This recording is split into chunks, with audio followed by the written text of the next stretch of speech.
حياك الله اخوي، وانا بخدمتك تأمرني امر تدلل. القصيدة مال الصيد مو؟ اي تدلل خادم لك.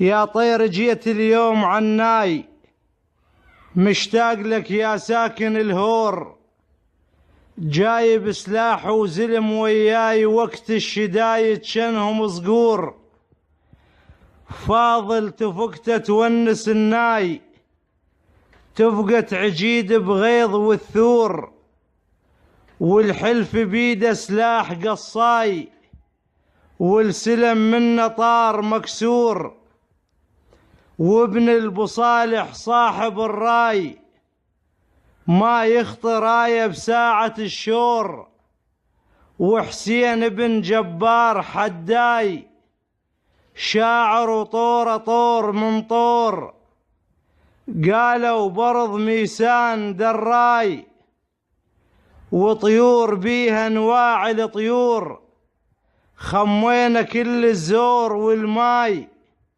يا طير تسكن بعد يا زور، عاشق الصيد بهاي دنياي، عشق الفقير الفي القصور، ما ينحسب بالعرب رماي، الماء يعتنيك ويعبر بحور. وبسلامتكم حياك الله خويه، الله يعز.